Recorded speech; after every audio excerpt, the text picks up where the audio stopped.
La historia que os he contado en la sección anterior me lleva a un punto muy interesante, sobre todo a una pregunta muy importante.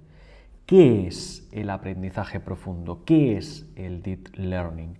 ¿Qué es esta situación, por así decir, de red neuronal completa? ¿Qué está pasando? ¿De qué estamos hablando cuando juntamos estas palabras del mundo de la neurociencia, por así decir, con el mundo de la informática? Probablemente habéis visto imágenes como estas, ¿no? Imágenes donde pues aparecen unas flechitas de entrada que las tenéis a la izquierda, cierto cerebro las procesa y a partir de aquí se transforman en datos y en sentido digital en la salida a la izquierda, ¿no? A la derecha, perdón. Entonces, ¿qué es el aprendizaje profundo?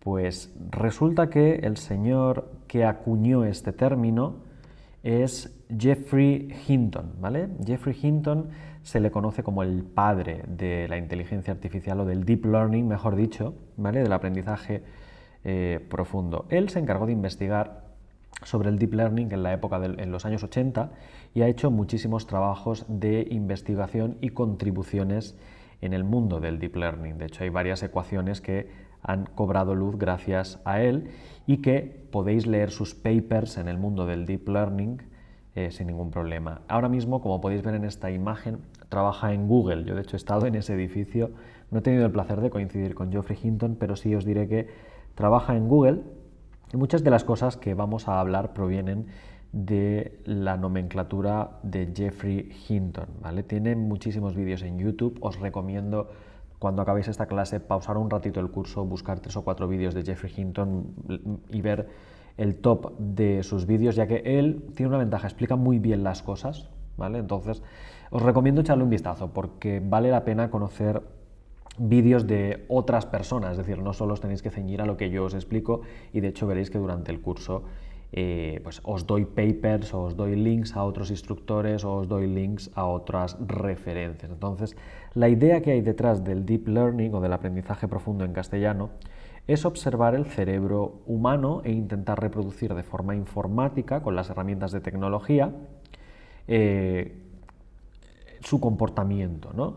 Y aquí es donde viene un poco el comportamiento o las nociones de neurociencia, y es que cuando se trata del deep learning, lo que intentamos hacer es imitar el funcionamiento del cerebro humano, que está formado por neuronas, ahora lo veremos, ¿vale? Entonces, putada, que tampoco sabemos cómo es al 100% el cerebro humano, por tanto hay muchas cábalas que todavía no han sido descubiertas, ¿no? Habréis oído decir que el cerebro humano solo usa el 10% de su capacidad o cosas de este estilo, pero este señor en los 80 quiso imitar y recrear el cerebro humano acuñando precisamente el término de aprendizaje profundo, ¿de acuerdo? Sobre todo con un objetivo claro. Tenéis en mente películas, ya os he dicho, como Blade Runner, donde al final la máquina supera al hombre. Pues si fuera capaz de modelarse el cerebro humano, podríamos aprovechar que la selección natural ya ha decidido por nosotros quién debe sobrevivir y quién debe perecer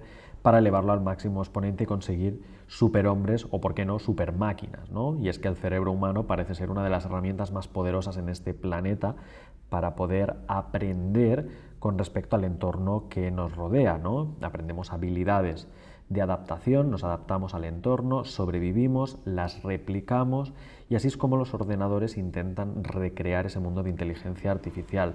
Todos los algoritmos que se utilizan en el mundo del deep learning vais a ver que precisamente intentan aprovechar eso, aprender del entorno, adaptarse y sobrevivir, porque hay que reinventar otra forma de aprender en una máquina diferente a la del humano cuando ya sabemos que la del humano funciona. Pues bueno, para que os hagáis una idea, vamos a ver algunas neuronas, por si nunca habíais observado neuronas a través de un microscopio. Estas neuronas han sido tintadas y están en un microscopio bastante aumentado para que las podáis observar, ¿de acuerdo? Entonces, básicamente esto es lo que más se parece a una neurona dentro de un cerebro humano. En la parte de la izquierda tenéis dos imágenes diferentes, se puede ver como una especie de cuerpo, una especie de masa redonda con un núcleo, con un centro, y a partir de ahí ramificaciones por todos lados, ¿vale? Ramas que se van extendiendo por todo lo que es el tejido, ¿vale? Tienen cola, ¿vale? Y incluso en la parte del núcleo yo creo que se puede ver bastante bien diferenciada. ¿Cuántas neuronas hay dentro del cerebro? Pues más o menos hay unas 100.000 millones de neuronas, todas ellas juntas. Por lo tanto, lo primero que nos tiene que quedar claro es que una neurona sola no sobreviviría o no tendría esa capacidad de cálculo. Tenemos 100.000 millones de neuronas juntas. Esto significa que cuando lo traduzcamos, pues una neurona sola no podrá aprender. Necesitaremos hacer una amalgama o juntar diferentes neuronas de algún modo. Por lo tanto, las neuronas individuales no sirven de nada. De hecho, estas que se ven también bajo microscopio son neuronas motoras, es decir, las que se encargan de gestionar el movimiento. Son las más grandes, son las más fáciles de ver, pero ya os digo, hay más de 100.000 millones de neuronas dentro del cerebro humano. Y cada una está conectada con las vecinas. Fijaros que las patitas se van extendiendo hacia la zona vecina, de modo que pues, cada neurona puede estar conectada, pues no lo sé, con 1.000, 2.000, 5.000, unos miles de vecinos posibles, ¿de acuerdo? Entonces esas conexiones son muy interesantes. En la parte de la derecha tenéis una sección real de un cerebro humano. Han cortado un cerebro humano y lo que estáis viendo en el centro podéis ver cómo se aglutinan todos esos núcleos y cómo las terminaciones, esas ramificaciones, luego les daré el nombre técnico, se extienden hacia la zona del exterior. Entonces podéis ver miles de millones dentro de esa parte. De hecho, corresponde a la parte del cerebelo, que es la parte trasera de vuestra cabeza y la que se encarga de mantener el equilibrio y algunas capacidades como el habla o la parte motora y demás, ¿vale? Pero el cerebro está lleno de estas cosas, ¿vale? Muchas neuronas, miles de millones de neuronas están conectadas dentro del cerebro y esas conexiones son las que elevan la capacidad de tomar decisiones y de aprender. Estamos hablando de, no sé, 500.000, 1.000.000, muchos millones de neuronas solo en la foto que tenéis a la derecha, conectadas, intentando tomar una decisión en común, y eso es lo que nosotros queremos recrear a nivel tecnológico. Pero ¿cómo podemos recrear esto en un ordenador? Porque un ordenador no es biológico, no podemos enchufar una neurona de verdad. Pues ahí nace una estructura que se llama la neurona artificial, ¿vale? Una neurona artificial donde tenemos nodos o neuronas y las neuronas van a ser modeladas para poder establecer el mismo comportamiento que podemos tener en la vida real. Para ello, la simplificación de la neurona consiste en lo siguiente. Tendremos unos sensores o valores de entrada. Por ejemplo, tendríamos un valor de entrada 1, un valor de entrada 2 y un valor de entrada 3, ¿de acuerdo? Podríamos tener todos los que quisierais. Estos valores son los que nosotros podemos percibir, conocer acerca de una realidad, ¿vale? De una determinada situación. Por ejemplo, si estamos modelando algo que queremos predecir, el valor de venta de una casa, pues siempre podemos tener parámetros, inputs, podría ser la antigüedad de la casa, el número de habitaciones, etcétera, ¿vale? La predicción en este momento está apagada, no hay nada que predecir. Esto simplemente es una entrada de datos, es lo que llamamos la capa de entrada. Con respecto al símil con el humano normal y corriente, estaríamos hablando de los sensores, ¿vale? De los 5 sentidos, por así decir: vista, tacto, olfato, gusto y oída, ¿vale? Serían los inputs, los parámetros de entrada. En el otro lado, bueno, en la zona intermedia aparecería lo que llamamos una zona oculta, una capa oculta que pues viene a representar el comportamiento de esas neuronas. Cada una de ellas se podría considerar en sí misma una neurona que haría una serie de cálculos. Y entonces en el otro lado, en el extremo, tendríamos el valor de salida. La salida sería simplemente el resultado final, lo que queremos predecir, si alguien va a dejar o no va a dejar un puesto de trabajo, cuánto va a costar la casa, de qué color o de qué equipo va a ganar el mundial, cosas de ese estilo. Entonces, ese es el valor que intentamos buscar, ¿vale? Por ejemplo, si fueran transacciones bancarias, un posible valor de salida es: ¿esta transacción es fraudulenta o no? ¿Esta casa se va a vender por qué precio? ¿Vale? Entonces eso sería la capa de salida.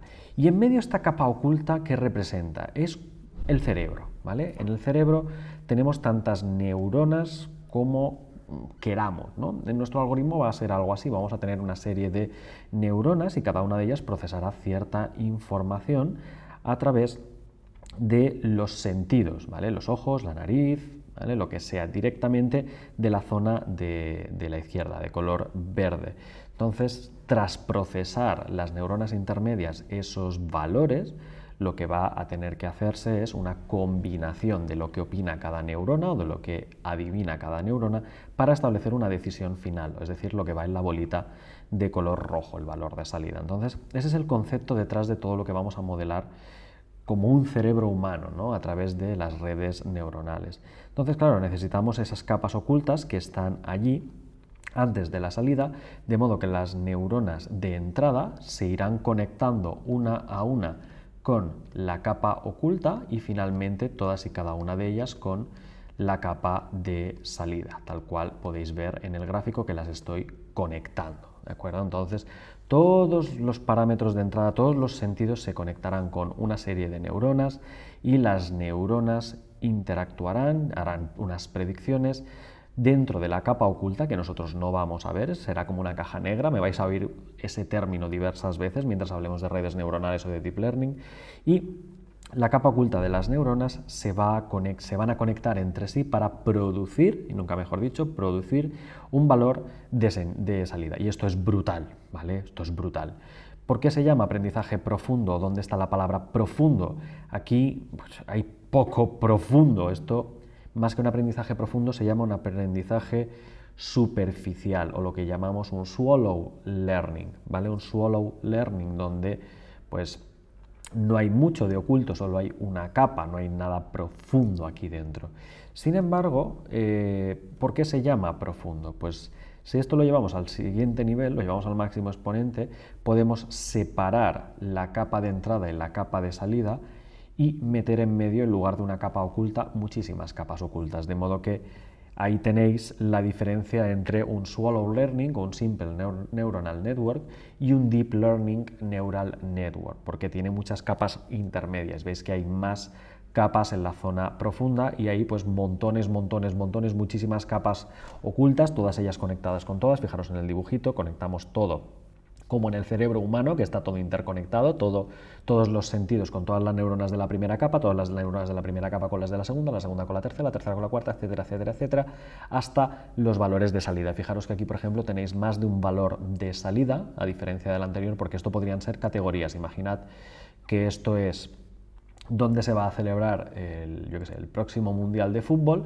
y hay 4 posibles ciudades candidatas. Pues ahí tenéis por qué la capa de salida tiene 4 valores, ¿vale? Pero fijaros, todo está interconectado, todos los valores de entrada se procesan a través de todas esas capas ocultas, igual que ocurre dentro del cerebro humano hasta que se llega al valor de salida, y entonces ahí es cuando hablamos de el aprendizaje profundo. Se trata del aprendizaje a un nivel muy abstracto, y durante el curso lo que vamos a hacer es intentar diseccionar y profundizar precisamente en el aprendizaje profundo para llegar a entender ese comportamiento y, por supuesto, implementarlo en Python, implementarlo en una serie de proyectos que desarrollaremos con videojuegos, crearemos inteligencias artificiales para pasarse videojuegos, y espero que os sintáis súper entusiasmados porque esto es el punto de partida. Ahora os voy a ir explicando todas y cada una de las fases, os voy a explicar una neurona en detalle, os voy a explicar lo que es la función de activación, cada una de las 3 fases